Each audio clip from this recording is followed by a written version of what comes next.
isang trending na tourist attraction sa China, may pamatay na view.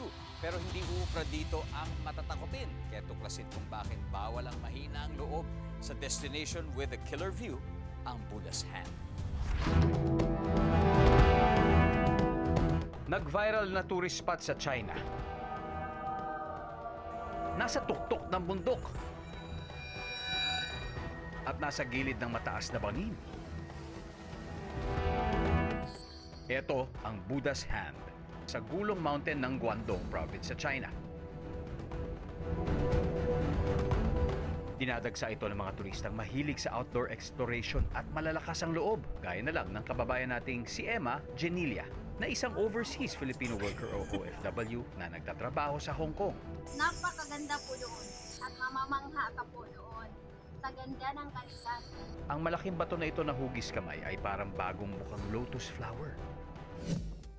Ang Hong Kong-based OFW na si Hermeline Urbi, proud na pinost ang video niya habang walang takot na umakyat sa hagdan. Wala ring takot ang isa pang OFW sa Hong Kong na si Maymay Fabia. Dahil hinarap niya ang challenge ng isa pang nakakalulang pasyalan sa Adventure Park, ang Gulong Canyon Glass Bridge.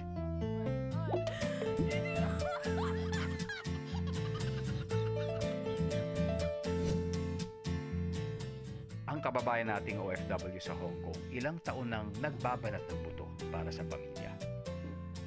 Kaya naman, deserve nilang mag-enjoy. Pero paano naman ang mga naiwan nilang pamilya dito sa Pilipinas? More amazing family bonding adventure. Samahan naman natin ang part 2 adventure ng ating mga ka-amazing na OFW sa Hong Kong. Ang sabi ng ating mga kababayan, huwag puro trabaho, enjoyin mo rin ang buhay mo. Oo naman, deserve niya. Para sa proud bisdak at Cebuana na si Emma Genilia, ang numero unong inspirasyon niya ay ang kanyang pamilya.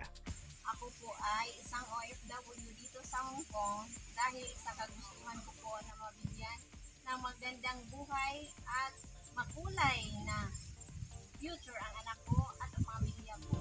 Kaya last year, sa Baguio nagbakasyon si Emma kasama ang pamilya.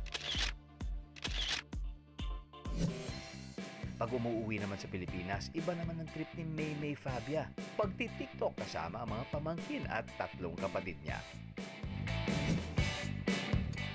At para kay Hermeline Urbi ng Ilocos Norte, kailangan ng diskarte at kahit papaano ang pagod nila ay masuklian ng saya. Mag-ipon po tayo. You work hard and treat yourself.